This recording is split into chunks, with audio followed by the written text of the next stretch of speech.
आजचा आपला पहिला प्रश्न आहे, आंतरराष्ट्रीय स्तरावर 300 T20 क्रिकेट सामने खेळणारा पहिला भारतीय क्रिकेटपटू होण्याचा मान नुकताच खालीलपैकी कोणाला मिळाला आहे? उत्तर आहे पर्याय क्रमांक 1 MS धोनी. भारताचा माजी कर्णधार MS धोनी याने नुकतेच भारताची न्यूझीलंडविरुद्ध झालेल्या T20 सिरीजमधल्या तिसऱ्या मॅचमध्ये हा विक्रम केलेला आहे.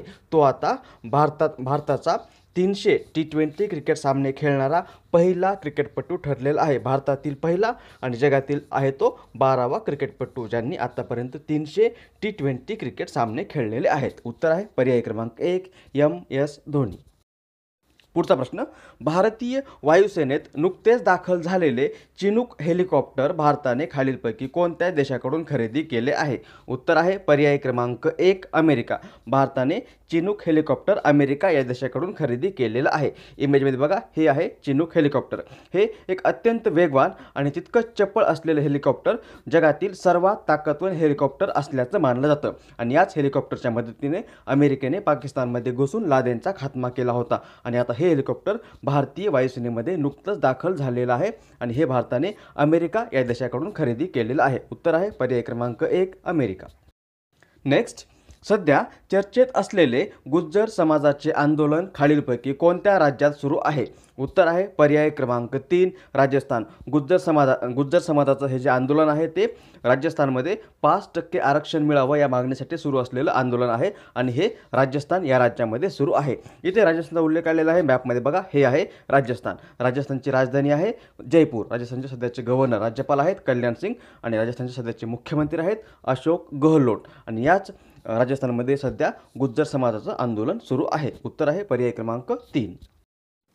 पुढचा प्रश्न, खालीलपैकी कोणत्या कोर्टाने हिंदी भाषेला त्यांच्या कोर्टातील अधिकृत भाषेचा दर्जा दिला आहे? उत्तर आहे पर्याय क्रमांक 1 अबुधाबी. अबुधाबी म्हणजे UAE संयुक्त अरब अमिरातीची राजधानी आहे अबुधाबी. आणि याच अबुधाबीच्या कोर्टाने हिंदी भाषेला तिसरी अधिकृत भाषा म्हणून दर्जा दिलेला आहे. यापूर्वी अबुधाबी कोर्टामध्ये अरेबिक आणि इंग्रजी या भाषांना अधिकृत भाषेचा दर्जा आहे आणि आता हिंदी भाषेलाही अधिकृत भाषेचा दर्जा मिळालेला आहे. अबुधाबी किंवा UAE मध्ये एकूण लोकसंख्येच्या 30% भारतीय लोक राहतात. त्यामुळे हिंदी भाषिकांच्या खटल्यांची प्रक्रिया, त्यांचे अधिकार आणि त्यांच्या कर्तव्यांच्या बाबतीत भाषेचा अडथळा येऊ नये या उद्देशाने हिंदी या भाषेला अबुधाबी कोर्टाने त्यांच्या कोर्टातील अधिकृत भाषेचा दर्जा दिलेला आहे. उत्तर आहे पर्याय क्रमांक 1.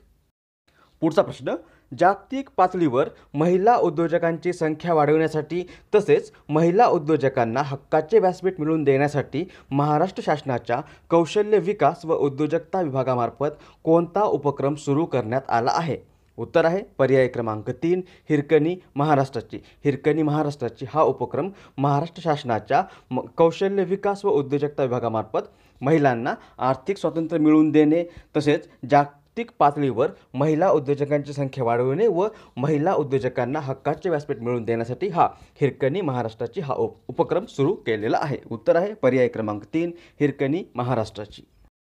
नेक्स्ट, कृषी कुंभ या 3 दिवसीय मेळाव्याचे आयोजन खालीलपैकी कोणत्या राज्यात करण्यात आले आहे? उत्तर आहे पर्याय क्रमांक 1 बिहार. बिहार या राज्यामध्ये शेतकऱ्यांचे उत्पन्न दुप्पट करण्यासाठी त्यांना नवीन तंत्रज्ञानाची माहिती तसेच विविध सरकारी योजनांची माहिती पुरविणे या उद्देशाने कृषी कुंभ या 3 दिवसीय मेळाव्याचे आयोजन 9 फेब्रुवारी ते 11 फेब्रुवारी 2019 या कालावधीमध्ये बिहार या राज्यामध्ये करण्यात आलेले आहे. उत्तर आहे पर्याय क्रमांक 1 बिहार. हा मेळावा बिहारमध्ये आयोजित केलेला आहे. मॅपमध्ये बघा, हा आहे बिहार. बिहारची राजधानी आहे पटना. बिहारचे सध्याचे राज्यपाल आहेत लालजी टंडन आणि बिहारचे सध्याचे मुख्यमंत्री आहेत नितीश कुमार. आता कालच्या व्हिडिओमध्ये विचारलेल्या प्रश्नाचं उत्तर. कालच्या व्हिडिओमध्ये आपण प्रश्न विचारला होता, NSSOने नुकत्याच प्रसिद्ध केलेल्या अहवालानुसार 2017-18 या वर्षातील भारतातील बेरोजगारीचे प्रमाण किती आहे? याचं बरोबर उत्तर आहे पर्याय क्रमांक 3 6.1%. NSSO म्हणजे नॅशनल सॅम्पल सर्व्हे ऑर्गनायझेशन. त्यालाच मराठीमध्ये राष्ट्रीय नमुना सर्वेक्षण संघटना असं म्हटलं जातं. ही भारत सरकारच्या सांख्यिकी मंत्रालयाच्या अधीनस्थ असणारी एक महत्त्वाची संघटना असून ही भारतातील सामाजिक व आर्थिक सर्वेक्षण करण्याचं काम करते. हिची स्थापना 1950 या वर्षी झालेली आहे आणि याच NSSOने नुकताच एक अहवाल प्रसिद्ध केलेला आहे. त्या अहवालानुसार 2017-18 या वर्षामध्ये भारतातील बेरोजगारीचे प्रमाण 6.1% आहे. उत्तर आहे पर्याय क्रमांक 3, 6.1%.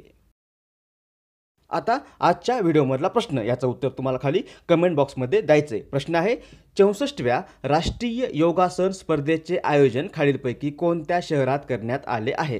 प्रश्न पुन्हा एकदा, 64व्या राष्ट्रीय योगासन स्पर्धेचे आयोजन खालीलपैकी कोणत्या शहरात करण्यात आले आहे?